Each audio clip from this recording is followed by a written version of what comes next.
Hey everybody, it's Chris Storch from the Chattanooga Film Festival studio, coming back to you with another of today's Q&As.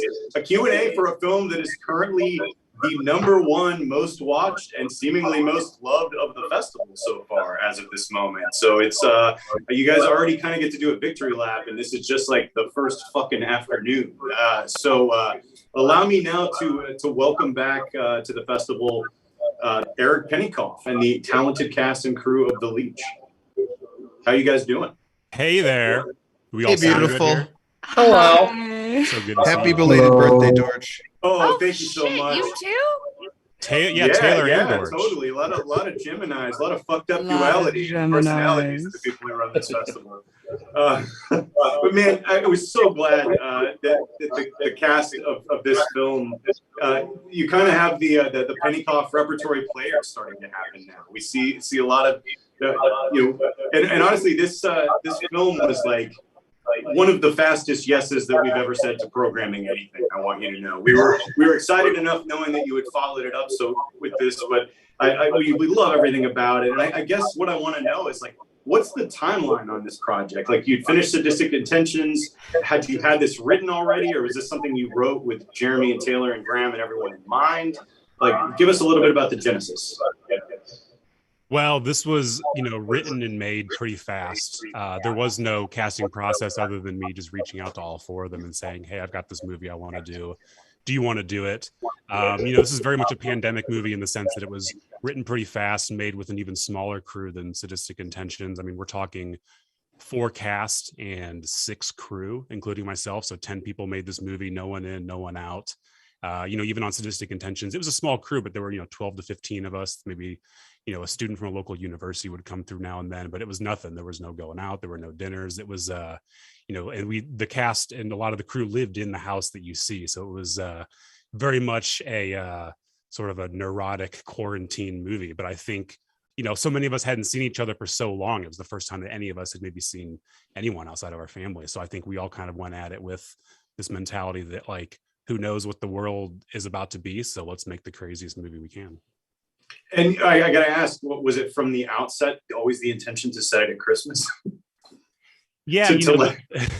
Well, I think the Christmas thing came about a little bit later on. Basically, I was living in Los Angeles for a bit and I lost my job and sort of life was uncertain. And I went down this rabbit hole of researching squatters' rights. And I started to come across squatters' rights circumventing around California law, and kind of went down this huge rabbit hole of a story that was a little bit more of like a 90s legal thriller. And the idea of someone taking over someone's house quickly went from sort of a legal thriller more to, well, what would be a situation where the person who owns the house would actually have tolerance for the people that are. So you gave us a horny holiday Pacific Heights. Yeah, that's amazing. Pacific Heights was way more of a reference point in those types of movies for sort of what the original idea was. But when it came around to Christmas and religion and the idea that a priest would be the one that could tolerate these types of people that would come into the house, I had 16 years worth of Catholic school. So a lot of that was very easy to pull from. I think a lot of that came very naturally when I realized that it was going to be sort of a pandemic production and that it scaled in a certain way that made more sense for not about getting rid of these people as much as it is about reforming these people and trying to keep them around and impose your worldview on them. Did this project feel like it going to help get a little of that remaining Catholicism out of your system there, or? Man, I don't know. It's all there. It's all baked in. It's I'm not a practicing Catholic by any means, but it's all there. Honestly, my first movie was about metalheads, and this movie is about religion, and I probably know those two things as well as I know anything. I certainly have more in common with some of the metalhead perspective of things in my first movie. I don't have nearly as much in common personally with the religious side of this. I just probably know it as well as anything. And a good question for Jeremy and Taylor is what was it like to work together again? Now you're a married couple, by the way. Congratulations. I haven't got to say that to you in person yet, but that's so cool. What was it like working with your literal significant other on this wild ass project? Please, if you hear this, get me out of here. I would do anything. I would. If you just signal us in the chat, it'll all be okay. Yeah. She doesn't know Morse code. One, two, I don't three, know one, Morse two, one, code. three, Your SOS. fucking Anyways, Tiffany knows it's me well great. enough to know there is no earth on which I could decipher a code. I can't even get people to guess the fucking secret screening correctly. So yeah. No, it's wonderful. I don't know if she feels the same way, but it's fun. I mean, it's the only downside to it, I would say, is that I tend to feel a little bit overprotective. So it's also harder. Sometimes it's harder to say something that you might feel like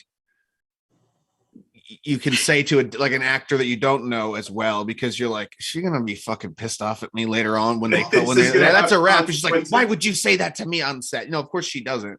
We did have one. But that's the thing. It's like, it's, you're walking a little bit more of eggshells in terms of like, I want to make sure that she's taken care of on set, that she's not being like overworked or put in a, not that this happened on this set, but I'm just saying in general, those are the things that I was anxious about going on to. We met on set.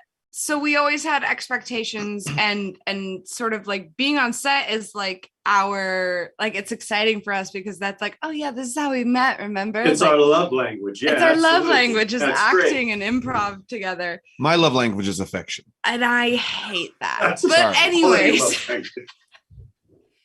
it's great. There was a level of, can you just like not right now?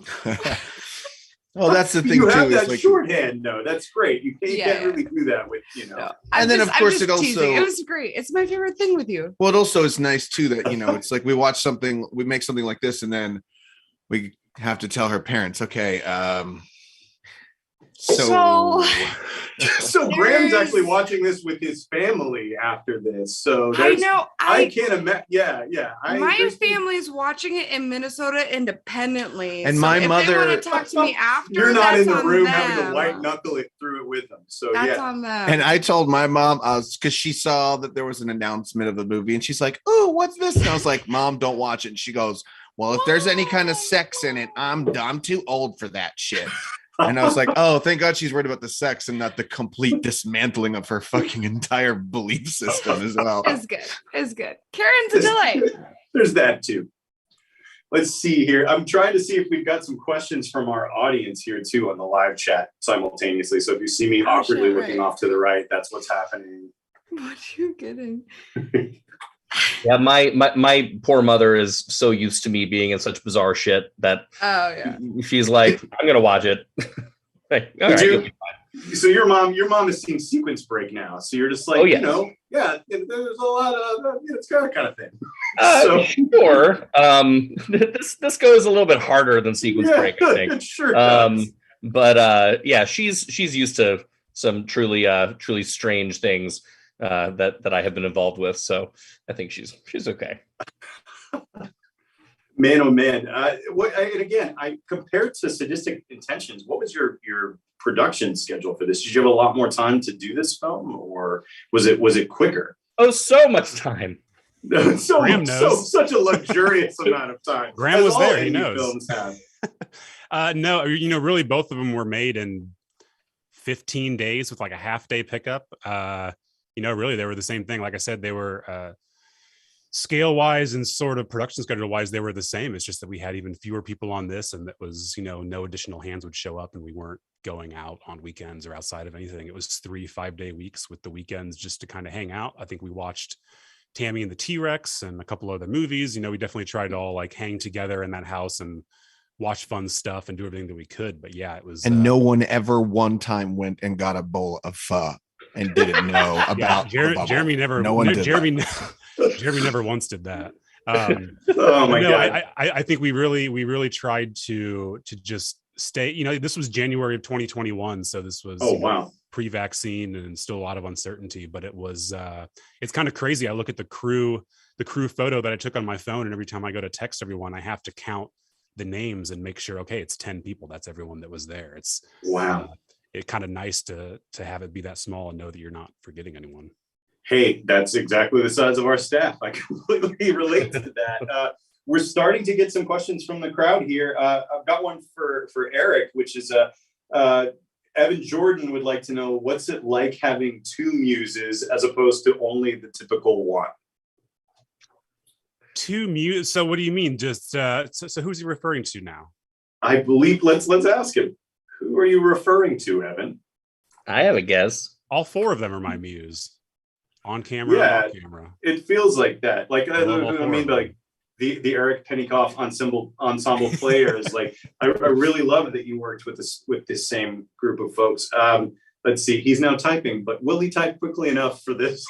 Well, I knew too, really when I wrote this, I knew who the four roles were. And it was the type of movie where I needed to not only have a cast that I could trust, but a crew that I could trust. So a lot of the people that worked on my first movie worked on this. Some couldn't make it, some could. But I really kind of look at the cast and the crew as this one unit. They're all my muse, if you're gonna.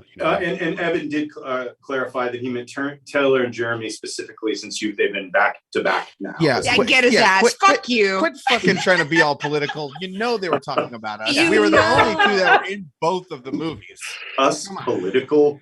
I mean, I love them. I don't know what else No. to say. I just when I What did come I up mean? with movies, whether it's a script that I have completely finished or an idea that's roughly in my mind, like chances are it includes the two of them or any of these four people. I just I don't know. They've been there for me, and I want to keep being there for them. Hey, you'll appreciate this, Jeremy Gardner. I just got a text from Tim Rice saying, "Fuck, did I completely miss the Leech?" Nope, not yet, buddy. You didn't. I do have another question. This one from Dr. Wang Doodle, which is one of the true joys of having a Discord where everyone can make their name whatever the fuck they want. Shout out to the dude named Rectal Worm, and shout out to Baron 3000 right now. But But did Rectal Worm attend medical school? That's a good question. Personally, I'm a big fan of Fulci's eye fetish. That was a great For the one too. We record. saw that come in earlier. We were like, these people fucking rule, but I also wish I knew their names. So it wouldn't be like Rectal, we've got a question for you. But Dr. Wang Doodle would like to know, and this is a classic Q&A question. Thanks, Dr. Wang. What has been your biggest challenge and how did you overcome it? So basically, I was presented with like 6-hour-old chicken, and I had to Oh God. I'm just kidding. I It was wasn't that about bad. to It shut wasn't this that bad. myth down real fast. In my Six- head, it was that old. 90 minutes tops.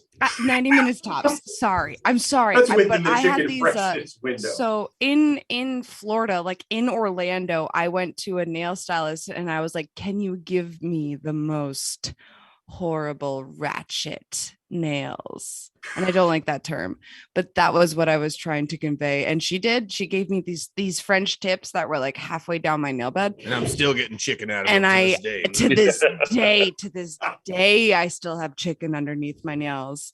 So that was the hardest thing. That's Sometimes less when than I I can't sleep, I'm like, can I just suck on one of your fingertips so I can get some of that sweet fat Give me chicken? one of them chicken digits. I got another question from our beloved Michelle Swope, asking for everyone. Do you find it easier to work with people you worked with before who you know really well, especially on a wild project like this? I'd like to hear Rigo start with this one because Absolutely. he's worked with some of these people and knows pretty much everyone. Yeah, I mean, it's can you guys hear me? Yeah, okay. No, I mean, it was kind of cool. This is like my first rodeo, and I've seen like everybody here right now. I've seen them in movies before, and it's just, I've seen like Jeremy in his movies and Graham and Taylor, and it's just like kind of cool to just be also in a movie with them. And I don't know, I guess it's just sort of surreal and yeah, just exciting, I guess. Oh, along those lines, Rigo, could you go into your origins, like becoming a part of this project as well, and how you know Eric and everybody, how you got involved? Well, Eric and I, we both come from Glasslight Picks. It's this outfit led by Larry Fessenden, and we, Eric and I just became pals for like a lot of years, and we've just been talking back and forth about horror movies and all that stuff. And then he just hit me up and he's just like, "Listen, I got this wild fucking character for you." And he's like, "You wanna?"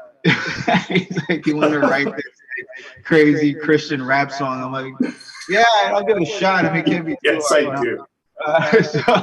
So we just did that, and then he just named the character after me. I'm like, all right. I guess it was meant to be. So Rigo, I just want to know, can you still freestyle some of them warm Oh, flows? now's your fucking chance, man. No, when the camera's off, I just become atheist. I don't That's the Lord's word. weird. Yeah, I refuse to do Being here in the Bible Belt anytime the camera's not on me. So yeah. Rigo says I'm not allowed to ever meet his mother, by the way. Oh shit. He said that she said that she would like lock the doors on me and like make the sign of the cross. She's a very, very Catholic, Latino woman who's very, currently marking the door with lamb's blood somewhere. Amazing. For real, yeah. Just to answer Michelle's question. Hi, Michelle. But yeah, I always find that like actually one of the hardest things period about going to a set is who I don't know, because there's so many different people on a set and they all have entirely different ways of working, and specifically actors, and you don't know what their process is going to be like. So it's just so nice to go onto a set and just know that you can try weird shit and not feel afraid to fail, or that someone is going to push you in a certain direction safely, or someone's going to try to pull you back, and you just don't have to worry about this kind of like, hey, how are you? Oh, so where are you from? Bullshit. It's just like I'm getting on the set with Graham and Tay and Rigo and Eric. It's like, oh, I know these fucking guys. I'm just gonna like scratch my belly. This isn't even accounting for the amount of people who on the set who we've worked with them in the past. I mean, like I wanna say like there were a bunch of great new additions, but like Romery, I'm like, better not forget anybody. That's if you're my gonna go down that road, like, yeah. Anybody wants There's to only cast 10. names we got together. There's only 10 of them. Anybody we forget tonight, we can give some love on the commentary later this week. Oh, too. God, So everybody was so good. just jot down some notes and we'll make it happen. I'll just real quickly jump on that too. Is that it's like Rigo was talking about Glass Eye Picks, and it's sort of like even within the extended sort of indie film family here, like everybody just kind of works within the same sphere of people, and we're all in it for the same reasons, is because we all fucking love this stuff, and I think that whenever you work on a project and there's like somebody that isn't fully on board, or is maybe whatever, it pretty quickly you find your people. And I think for a film like this, especially where we're all living together, you're really in the trenches when you're making a movie like this. And so you have to have people that you not only trust 100%, but that you feel super comfortable with, because you're doing some really hardcore stuff with them. And if you're not, if they're not on board and you're not on board and you're not all part of the same team, it's not going to work, Yeah. And so then to have, all these people, even folks, like I met Rigo on this, but immediately because of all of our mutual friends and all of our mutual collaborators, it was like, oh, okay, we're all part of the same family and we're all in this together. And I think you just have to have that on a film like this. You give me a damn good segue to another good question we got from a gentleman named Splatterpunk Mike, and who asks, what was the most fun scene for everybody to perform? Ooh. It's an easy answer for me. Is it? It was also the hardest. What? It was the hardest, easiest scene. It was the most fun, hardest. It was the Never Have I Ever. Oh, that was my least favorite scene. Really? Was it really? Complete different experience. Oh yeah, totally. Love you, but no. Not for. I mean, it was nice. We were all sitting around on a couch together. So, what's your fun? Yeah. Well, no. Now we're talking about the Never Have I Ever thing. No, it was complex and it was long and it was 3 glasses and it was just a very it was almost hard. Technical side. It was almost hard to focus on the staying in it, because I was trying to remember where the glass, the bottle, and this and that and whatever. So that was shut up. She liked it. I'll rip your headphone out. My most fun. I don't know. I think my most fun was actually, there wasn't as much of it in the final cut, but the most fun I had was when he makes Terry throw all his booze and drugs away, because I really just went stupid nuts on it. I think at one point I took off my other shoe and there was a second bag of cocaine that was hidden in there. And then I tried to reach into the sink and grab it out. And he was like, no, Terry, no. So they just let me do a bunch of weird shit. And that was really fun. Just, I was like, come on, man, it's gone. Stop it. It was just, it was fun. I guess that's sort of another question there is how much of this is in the script and how much of it came out on the day? This is obviously a very collaborative crew of people. Was it something that you found some of your favorite bits in the movie during production, or was a lot of it on the page already and you guys just kind of found excuses to riff during? I mean, the line that comes to mind, because I remember some people asking this about sadistic intentions as well. And I honestly kind of forget, because I really am, even though I write this and I direct it and I edit it and produce it, I do kind of have this ability to like kick the previous position to the curb a little bit and just focus on the one at hand. But I do know, like when we were driving in the car, which was a lot of running lines, Jeremy saying, I'm celibate. What does that mean? You got both parts. Both like, I know parts. that's the one that comes to mind, that Jeremy did that. And I did. I mean, I laughed definitely. The other one that I feel bad about, but it was fully in Terry's character, was Sure. "Hola, amigo. We don't need no tamales today."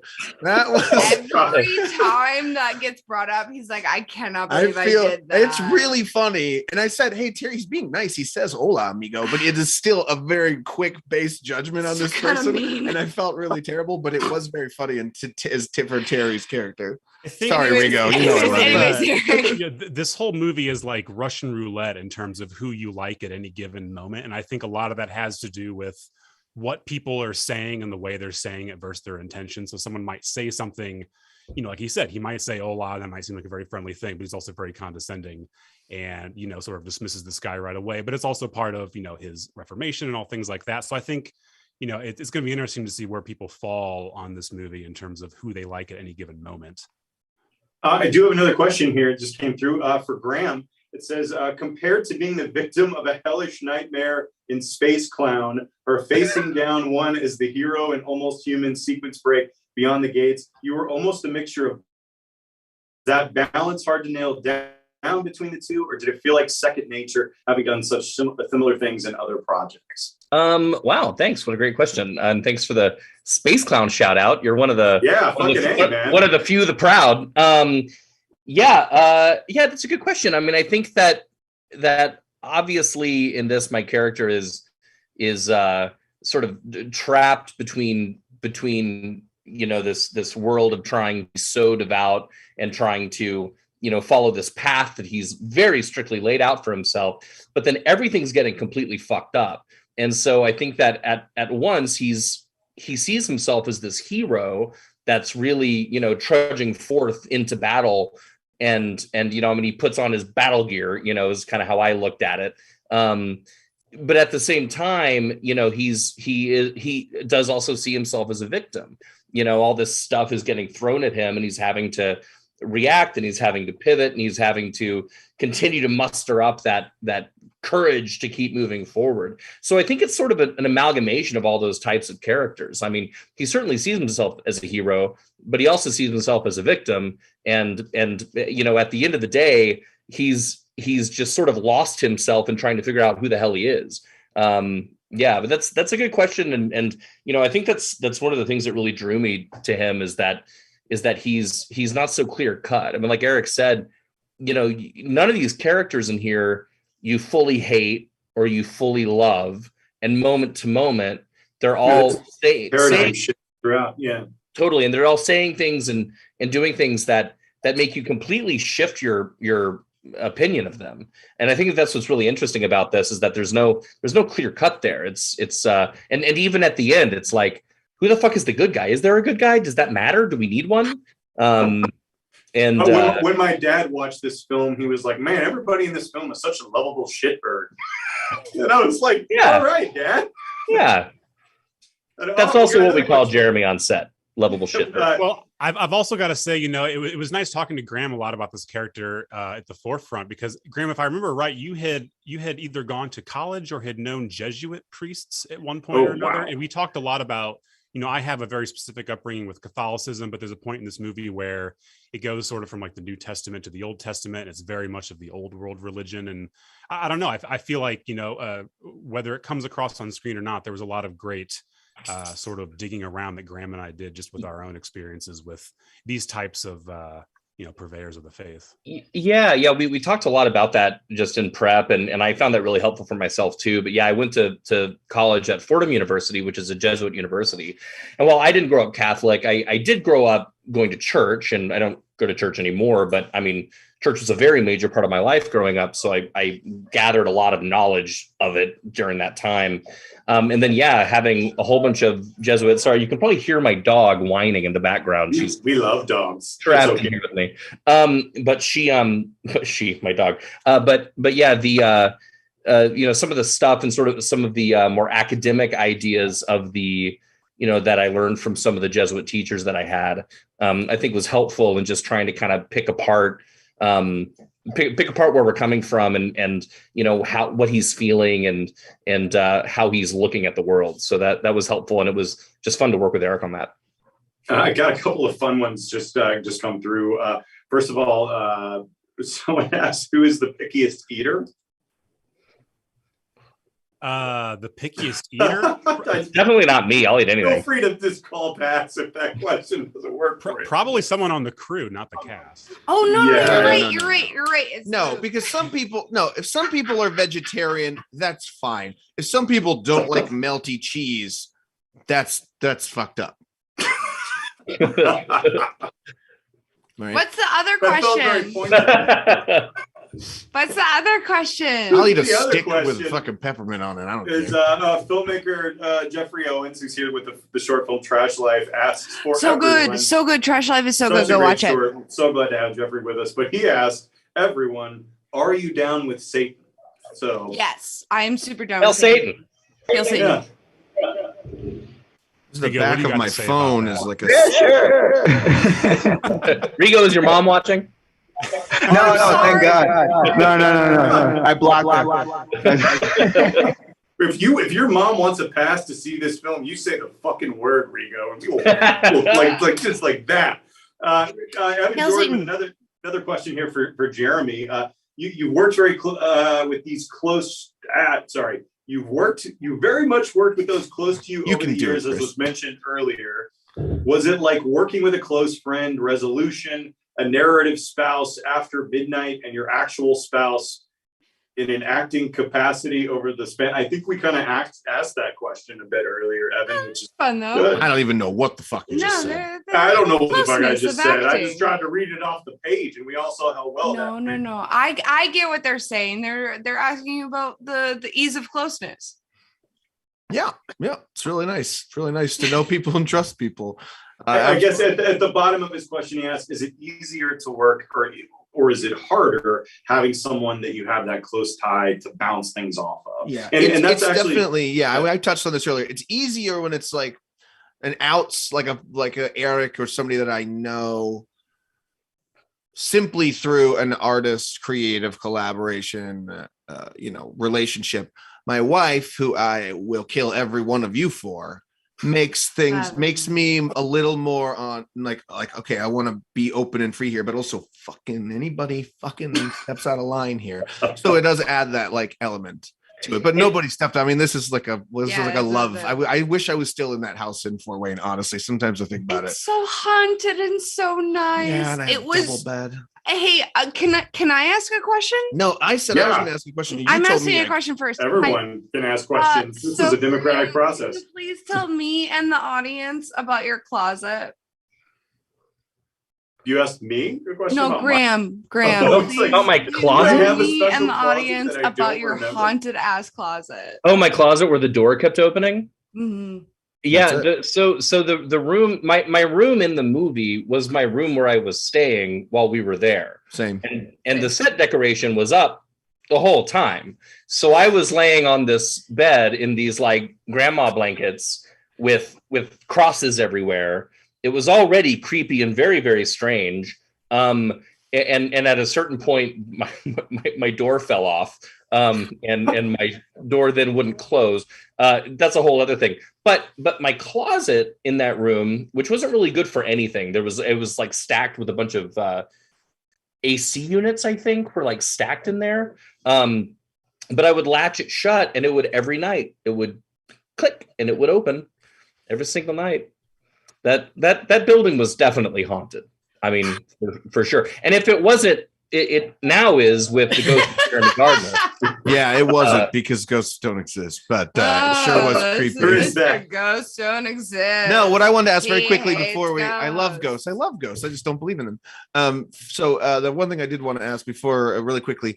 So about 4 or 5 years ago at CFF, we really brought an important something very near and dear to my soul, which is eating ass, to the forefront of the Chattanooga discourse. And I was just wondering if anybody caught out in there that during Never Have I her Taylor's explanation of Never Have I Ever, she said, we played it all one time at Christmas, and that's how I found out my uncle Bigos eats ass, because that was a nod to Joe Bigos unabashedly being an ass eater, and that was a direct well, you're saying his last name wrong, and she said his last name wrong multiple times. It's Bigos. She says Bigus, so it's I know how to say his name. I'm just saying she said it. Anyway, that was a fun little nod to CFF. Hey, Hail Satan, and Hail Eating Ass. That's literally the last minute of our Q&A here. So we're literally closing down on the Bigos ass eater tip. So all full circle. Any other closing comments from any of you? Thanks for watching, everybody. Thanks everyone for watching. And if you've seen it or if you haven't seen it and you want to watch it again, it's available all this weekend, and we're doing this live commentary, which will be super fun on Monday the 27th at 6 p.m. We are going and Eric, one more thing that just popped into my head.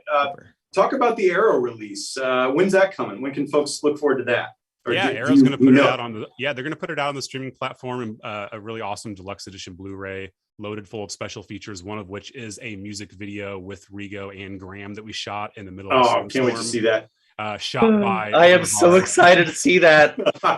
It's shot on what? Shot on 480p mini DV tape by Luke LeCount, one of our dedicated crew members. So that's going to be on the Blu-ray release. But yeah, amazing. It's going to be they're going to have more details on it soon, but it's going to be December. So on the streaming platform and Blu-ray. Perfect. That by the way, was my answer for my favorite shooting moment, was shooting that really. Well, there was an era when, movies had music videos that were associated with them. And I feel like for whatever reason, for not very good reasons, we moved away from that. So we are doing our part to bring back the music video tie-in to the movie.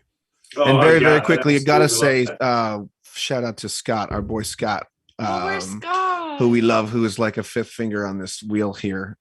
Wheels have fingers. I don't care, but we love him, and I don't know where he is, but he should be on here. Am I supposed to have fingers? And Romelda, the DP, was like a one-man army. No, not him. He's out. Really quick, who's this rustic? That's Dave. I don't know if it is. He will have to show his face. No, he's driving. I told you. Oh, stop it. Whatever. All right. Sorry. Is Dave trying to dive bomb? Is that what's happening right now? I don't know what's going on. I asked him where he was. The mayor is a deeply erratic man who can't be controlled under any circumstances. So anyway, he's a deeply erotic man. Anyway, he's a deeply erratic and deeply erotic. I believe it's fair to say both of those things. I know him that well. But man, thanks to all of you for blessing CFF with your world premiere. This is such a fun project. There's no way we weren't going to lead this year with it, and I think it really just set an awesome tone for this week. So huge, congrats on another terrific, incredible, fun piece of film. Truly can't wait to see what's next from all of you. And please, if you're watching this and if you've enjoyed the film, and it seems like quite a lot of you have, do tune in for that live commentary later this week. And to Eric and the cast and crew of the Leech, Graham, Rigo, Taylor, and Jeremy, thank you guys for joining me. Love you guys, and I hope to see you all back on the ground next year where we can drink. Or to whatever bunker they have you broadcasting from, you're almost able to leave any day. This is my panic room. I don't know what you're talking about. You'll be free, and I love you. I don't thank leave you. this. Thank you for having us. Honestly, Chris, you are the patron saint of cinema. You are no different than Christ bearing the cross of weirdo cinema across the promised land. Like a VHS. We all owe you more than you'll ever know. So thank you. Well, man, that means the world. And let's just keep working with each other. And you guys have a great rest of your night. Hope you love the festival. Here's to all of you. And cheers, everybody. With the questions. CFF or die. CFF or die. Yeah, where's my CFF? CFF.